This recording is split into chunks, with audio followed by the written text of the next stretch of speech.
Let's begin with the obvious. I am a woman, a proud identity that I share with roughly 49.7% of the more than 8 billion humans on planet Earth.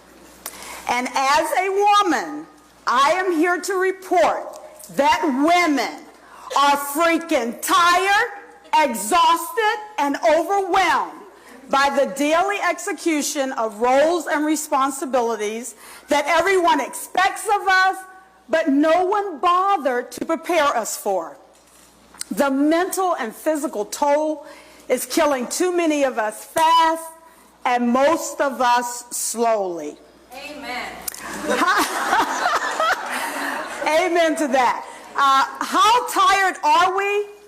So tired that a third of us are too tired for sex. Let me repeat that, okay? A third of us, 1 in 3 of us, 33% of us are too freaking tired, exhausted, and overwhelmed to engage in and enjoy sex. Now, I don't know about you, but that statistic right there gave me goosebumps, all right? And then it got my psychologist / wife / mom brain spinning. And I thought to myself, perhaps, just maybe, if women had some idea what to expect as we develop into our multifaceted roles, then our exhaustion could be minimized. So I invite you now to join me on a journey. Imagine, if you will, that your life is a complete circle, okay? And that circle is partitioned into 4 quadrants, 4 quarters. In the first quarter, this is from birth through high school. Now, the challenges here are many. Okay, it includes things like uncool parents who really truly believe that they're cool and at times are embarrassing to you. There are sibling relationships. You know, you're jockeying for your position in the household. You're trying to win favoritism between your parents. And this includes both your biological siblings and its siblings that you may have inherited. Then, of course, there are peer relations, right? Friends. What is a friend? Do I have any friends? Am I a good friend to anyone? And we can't leave out body image. Am I too tall, too short, too fat, too skinny? The infamous bully who's seemingly lurking around every corner at school and in the neighborhood. And then there's the unforgettable, often regrettable, first love in our lives. But despite all those challenges, menstruation takes some getting used to, okay? It's the singular thing that begins between ages 9 to 12 and cycles every 28 days until at least age 51.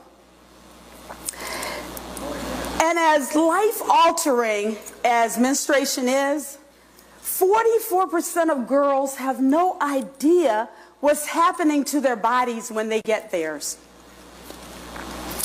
In the second quarter, it's post-high school.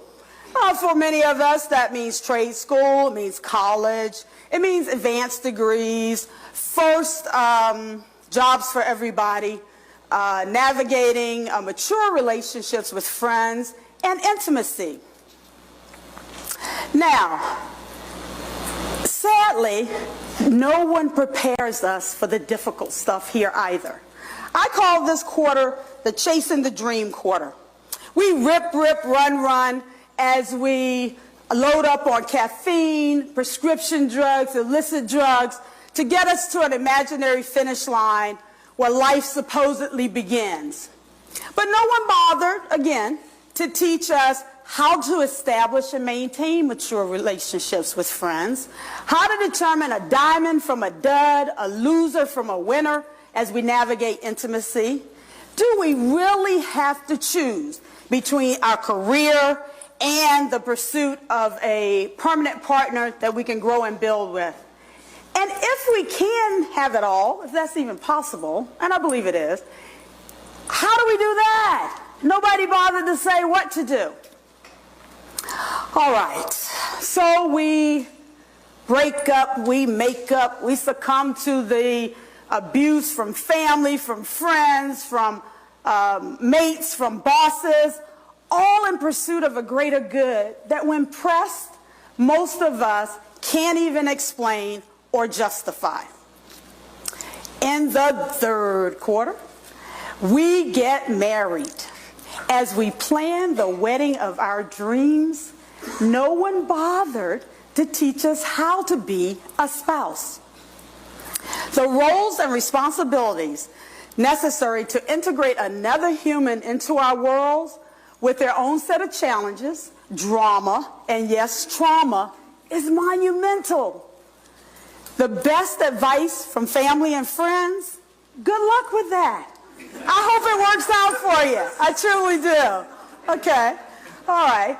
So we are having to regroup and try to figure out what's going on. Now, just when you think you figured some of it out, along comes pregnancy, childbirth, and the awesome responsibility of raising another human from zero through adulthood. All right? Now, as a woman, as a mother, I have birthed 3 children and raised them through adulthood in sickness and in health. And I can attest to the fact that the breastfeeding, the diaper changes, the cooking, the cleaning, the shopping, the schoolwork, the meetings, the extracurriculars, all as we hold down a 40-hour plus hour a week job is daunting. We were not prepared, and it shows. Now, if you're lucky to live as long as I have, you will land in the 4th and final quarter of life. Now, you know you're here because you have lived to date longer than you have remaining to live. All right? And this is the quarter where we look towards retirement, of course. Now, after we have spent 30-plus years helping someone else develop and establish and perpetuate their own dream, it's finally time for us to execute our own.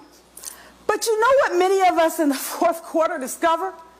We're too freaking tired, exhausted, and overwhelmed to do anything but rest. We're too tired to socialize with friends. We're too tired to go on vacation. That's because our challenges and responsibilities didn't end. They just shifted on us again. This is the quarter of death. Yes, death. The people you love and care about will start to die. Your spouse, your friends, other family members. You yourself may have to wrestle and grapple with a personal illness, or if, like me, you have to serve as the primary caregiver of a family member who's in ill health. Women are freaking tired, exhausted, and overwhelmed for good cause. Now, the billion-dollar question here today is, what are we going to do about it? Now, I say, as a representative of women, a lot. Starting right here, right now. The first thing we're going to do is we're going to shake up that responsibility tree so that we can regain our sanity and with it our lives. So instead of having the routine adult tantrum, you know the ones where you're in private, you pull out the pillow, you put your face in it, you let out a primal scream so nobody will hear your pain and suffering. We need an alternative to that. But before we get to alternatives, I think that out of respect for women, we deserve one final primal scream and stomp. So here we go. Ah! Okay. Now we breathe. Okay? We're going to breathe in the goodness of life, and we're going to exhale the negativity. Okay? And I call your attention right now to the breath of life, because without it, life ceases to exist. All right? And all of us in here and everywhere have a finite number of breaths. Therefore, none of them should be misused, abused, or wasted. So learn to respect the breath of life as it flows through you, for you, to sustain you. We are going to commit right here and now that we're going to get the necessary sleep needed to restore and repair our mind and body at the cellular level. Now, for most of us, that's between 7 to 9 hours of sleep daily. But if you're like me, you're going to need, appreciate, and look forward to the afternoon nap. All right? We are no longer going to forsake our dietary and exercise needs. All right? A diet of whole foods, real food, oh my goodness, and exercise, communion with nature, daily walks, meditation, all need to become our new normal. We are going to pursue a hobby. Y'all remember those, don't you, from childhood? Things that illuminate the heart and bring us joy. We are going to learn the power of no. No, I will not spend my precious time engaged in activities that I have no interest in. No, I will not forego my $7 latte to save a few bucks. Instead, I will enjoy every sip with no guilt. No to bringing home the bacon, frying it up in the pan, and never, ever, ever letting your mate forget there or whatever. No, I am not Superwoman. Superwoman is a cartoon character, whereas I, on the other hand, am very real. To those who profess to love and care about us, we need more than accolades for a job well done, more than flowers and the occasional dinner out. What we need, I mean really, really need, is we need for family, friends, and mates to show up with helping hands, to assist with the cooking, the cleaning, the childcare and such, so that we can take a break before we have a breakdown. Okay? Breaks are necessary to rest, to reset, and to revive us as we move forward. And finally, we say yes. Yes to becoming the best version of ourselves, no matter the quarter that we're in. Yes to a self-improvement plan that includes, writing and reading and artistic pursuits and attending workshops and listening to podcasts. And we say yes to psychotherapy as needed. In so doing, we say yes to life, our one uniquely beautiful life.